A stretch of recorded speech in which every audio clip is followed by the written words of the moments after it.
And these are group members. For the sake of time, we will not mention our names. So first of all, advertising was derived from a Latin word, advertere, meaning to turn the attention, and is often referred to as advert or simply ad. And advertising is a communication tool used to create awareness about an organization and its products, transmitted through the mass media, that is radio, television, newspaper, etc., to target an audience. And there are three primary objectives which involves advertising, and one is to inform, and the other to persuade, and the last one is to remind, because anytime you see an advert, that's the impression we try to create. And the last part, advertising informs us by creating awareness of brands, products and services, and it also announces new products and programs and educates people about the attributes and benefits of newly established products. Okay, so as I mentioned earlier, we have other mediums of advertising, and there's the internet, there's broadcast, social media, there's a whole lot. And going on, we have an important feature here. Advertising is also important for driving revenue and profit growth. And also there are some ethical concerns about advertising, which includes irrational persuasion, deceptive advertising, and the impact of advertising. Because we don't want any advertiser to bring out an advert where there's a notion of irrational persuasion. Sometimes you can go to meet people and you want to advertise about your product, but you just force the person to accept the product. That's what we are trying to refer to. And advertising is mostly done by an advertising agency. And there are two kinds of advertising. One is organic and the other is paid advertising. With organic advertising, it's done through word of mouth. For example, if I sell a local drug, I can come to where you work and just tell you about my product or service. And there's another one, which is the paid advertising, which goes through so many various mediums, such as TV commercials, product placements, magazine ads, billboards, internet or online, video ads, posters. So these are the pyramid involved in advertising. And as we move on, we have the purpose of advertising. So why do we advertise our product? One, it aims to inform the target audience about business or event that is being promoted, with the intention to create awareness among broader audiences. The other purpose of advertising is that advertising's sole purpose is to sell, that is a product, a service, or even an idea. And it's the very first step as it acts as an introduction about your product, and most importantly to tell the world about your brand. And also it creates awareness, but also helps to convey the motive of your product. And the last part is effective marketing through advertising creates brand loyalty and sales promotion in the long run. Now these are types of advertising. We have the display advertising, video advertising, mobile advertising, and native advertising. So these are the graphic images of the types of advertising we have listed here. And why do we create advertising? One, creating demand. With adequate advertising strategies, markets create an impression in the minds of the target audience. So before any product goes into production, sales projections are calculated in order to get the cost of production and understand the demand and supply chain. And effective advertising promotes sales and drives return on advertising. And most importantly, we need to understand that successful advertising eventually gives the confidence for the business to for product diversification or geographic expansion. That is, you want your product to reach the global audience. And also, when it comes to advertising, there's always a room for competition. And advertising allows you to be a step ahead of your competitor. And it's important to know your competitor, because without advertising, if I have a product and I don't study who my competitor is, I can just make any flimsy advert and my other competitor can bring out a more boastful one, which will generate more income for them. And for example, how MTN and Vodafone create a huge impact on the public, hence there is product or service for everyone. And I'm sure we all know how Vodafone and MTN are. It's like there will never be a day where you try to buy data or access any service they have where they will tell you, oh, we are shorted or we don't have them at our service. It's always there.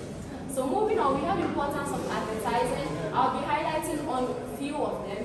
One, it helps increase in sales because in any entity, advertising, that's the main key we use there. And also advertising helps in educating kids on what beverage is to be taken by them and what is for adults, especially when you have adverts on medicine or drugs where kids are not supposed to be like in contact with. And also advertising helps in family planning, especially adverts on like contraceptives like Lydia. And also advertising popularizes your products in the market where everybody becomes well aware of what you have in the market. Now going on to product safety. Now what do you mean by product safety? Product safety is very broad.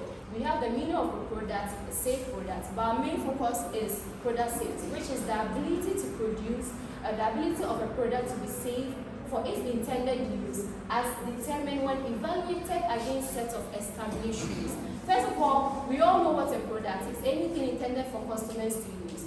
And a safe product is the one that provides either risk or no risk or a minimum acceptable level of risk, taking into account the normal, reasonable, foreseeable use of the product. So as we move on, we'll be going deep into how to ensure product safety. Now, the first part is monitor standards and regulation. And the second part, you need to pursue testing and certification. This is why when you bring a product, let's say if it's a medicine, we have other organizations which grants you some certification before you can bring your product to the market. And the other part is you bolster your supply chain, like you need to strengthen your supply chain. And also establish a compliance team, just in case anyone purchases your product and they have any complaint, you have a compliance team within your firm so that they can tackle that. And the last part is keep your competitors close. This is the most important aspect of product safety because before you bring out any product, you should also know what your other competitors are producing, just so you don't fall behind them. And you always make sure you stay on track and follow standards. Moving on, these are some agencies responsible for product safety. And one, we have Consumer Product Safety Commission, which is CPSC. And we have Food and Drugs Authority, popularly known as the FDA. And the last part is the Environmental Protection Agency, or EPA. And also, moving on, why is product safety needed? That's the first question you need to ask yourself. Before you buy anything, why do you need to be assured my product that I'm going to use is safe for me and doesn't contain any kind of chemicals or harm to you? One is to protect consumers from harm when using commercially available personal care products and household or workplace chemicals. Especially if, let's say, you go and buy DDT for a specific purpose. You just have to make sure you know why you are using it. So always manufacturers make sure they put every direction, every consumer needs so that you know what you are supposed to do with the product. In case it can kill you, you don't have to consume it. And another part, it also provides physicians and veterinarians with important treatment information in the event of accidental poisonings of people or animals. Just as I said, even with the example I gave on the DDT, if a child mistakenly takes a DDT, I mean, if you are not careful and don't know how to go about the procedure, or if they didn't write anything on the product for them as a guideline in case of emergency, that person might end up dying. Now, we have another concept under product safety, that is due care theory. So manufacturers have specialized knowledge that consumers do not have and that they are in better position to appraise risks than consumers. Because if you are producing something for us, you know the risks involved, you know the benefits there. We, the ones going to buy it, we don't have any idea about it. So it's always advisable for manufacturers to always bring out guidelines so that before any product comes out, we can be able to know what and how we are supposed to use it. And also, taking all reasonable precautions to ensure that products they put on the market are free of defects. And the last one, therefore, manufacturers are liable when they fail to carry out this obligation. So for example, if I buy a drug and it's intended to cure headache, and at the end of the day, I start having side effects of maybe I pass blood from my nostrils. If I know where the company is, I can take them through legal proceedings and sue them. So that means every manufacturer, you are liable for your own products you bring on board.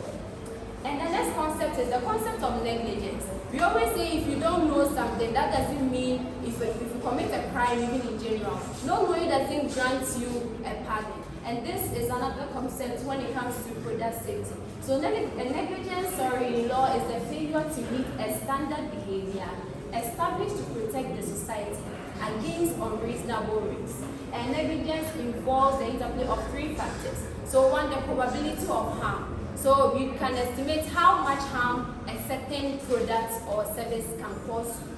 And we have the severity of the harm. Is the harm serious? Is it mild? Can it be treated? Is it deadly? And also the burden of protecting against the harm.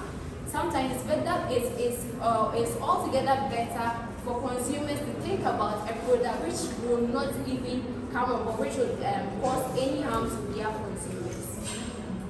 And the last part, we have the contractual theory. And this theory states that manufacturers have a duty to take special care to ensure that consumers' interests are not harmed by the products that they offer them, and therefore must be specified in sales contracts. So this is the end of our presentation. Thank you very much.